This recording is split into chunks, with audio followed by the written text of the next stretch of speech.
The United States has recently been introduced to a new immigration proposal that has generated significant attention, the so-called Trump Gold Card. This initiative was presented by the White House as a new pathway for wealthy individuals to obtain residency in the country, with the price point set at $1 million. The proposal has been described as a program designed to bring in high-value contributors, potentially raising revenue while also reshaping the way investor visas are structured in the U.S. But behind the headlines, there are many unanswered questions, and those questions are where the real story lies. At first, the idea was framed around a much higher price. Earlier in the year, public statements suggested a $5 million figure for the program. Officials hinted that such a high investment level could bring in significant funds for the country. However, when the official rollout was presented, the cost appeared at a dramatically reduced $1 million. For many observers, this sudden reduction raised immediate curiosity. Why slash the price so drastically? Immigration experts interviewed by major outlets noted that cutting the cost by 80% could be interpreted as a signal of weak demand at the original price point. In other words, perhaps the market for individuals willing and able to pay $5 million was far smaller than the program's backers anticipated. To understand why the price shift matters, consider the size of the global market for extremely wealthy individuals. Analysts who track global wealth have pointed out that very few people in the world possess the kind of fortune needed to spend $5 million simply on an immigration program. Reports estimate that there are fewer than 30,000 individuals worldwide with at least $100 million in net worth. And since a third of those people are American citizens already, the pool of foreign nationals who could afford such a purchase is even smaller. So when the program was first pitched with numbers suggesting hundreds of thousands of likely investors, that claim seemed to go well beyond what the wealth data supported. The Gold Card was not the only tier described. Alongside it, there was mention of a platinum level with a $5 million price tag and a corporate gold card aimed at businesses willing to invest $2 million to secure expedited residency for employees. On the surface, these options look like a range of luxury tiers, much like different credit cards with varying levels of access. But unlike a credit card, what is being promised here relates to immigration rights and residency in the United States. And that is not something that can simply be created by marketing language alone. Before we go deeper, take a second to support this channel by subscribing. It helps bring you clear, source-based explainers on complex stories like this one, and ensures you don't miss future updates. Here is where the deeper issue emerges. Immigration law in the U.S. is managed primarily through Congress and through agencies such as U.S. Citizenship and Immigration Services.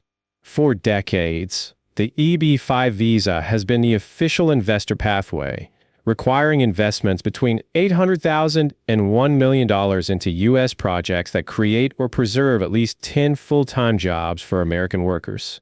That program is well established, has brought in billions of dollars to the economy, and is legally authorized. In contrast, the Gold Card is being presented as a Commerce Department initiative rather than a Homeland Security program. Multiple experts have pointed out that the executive branch does not have the authority to simply create a new visa category without congressional approval. This means that although the Gold Card has been announced and publicized, its actual legal foundation remains uncertain. The tension between announcement and implementation is key here. On one hand, the administration has launched a dedicated website and promoted the program as if it were ready to accept applications. On the other hand, immigration lawyers and policy researchers caution that unless Congress passes specific legislation, the Gold Card cannot function as an official visa. This gap creates a sense of suspense. Is the Gold Card a real new pathway, or is it more of a political and promotional statement at this stage? The program's tax promises also raise important questions. The Platinum tier has been advertised as offering the ability for holders to spend up to 270 days per year in the United States without being subject to U.S. taxes on their non-U.S. income. For many wealthy individuals, this is a highly attractive feature. Yet tax experts have been quick to note that such benefits cannot be guaranteed without changes to federal tax law, which again requires congressional involvement. So while the idea has been floated, it remains an aspiration rather than a present reality. What we see unfolding is a story that reveals how immigration, economics, and politics intersect. On one side, there is the promise of quick residency and major funding for the U.S. government. On the other, there is skepticism about the feasibility, the size of the target market, and the legal hurdles. Each layer of information creates a new question. If the program was designed to reduce national debt, can it raise enough revenue to make a meaningful impact?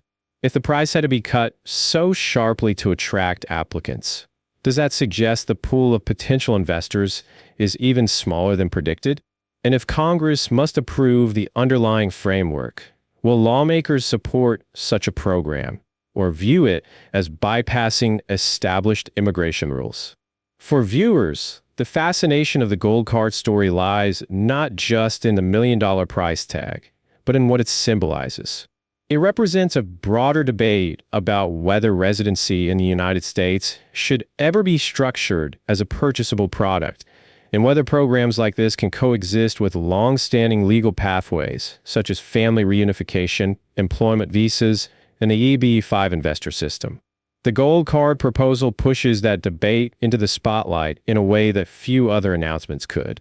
What comes next will depend heavily on Congress, on the courts, and on how international investors respond to the opportunity. At present, the gold card is best understood as a proposal, one that has been promoted with bold language, surprising price changes, and ambitious promises, but one that is not yet written into law. Following this story means watching how lawmakers react, how agencies interpret executive directives, and whether global demand matches the administration's expectations. In the end, the gold card raises more questions than it answers. Is it a groundbreaking way to attract foreign investment? Or is it a high-profile experiment that will struggle to pass legal and practical tests? What is certain is that the conversation it has sparked will continue, and the eventual outcome will tell us much about the future of U.S. immigration policy.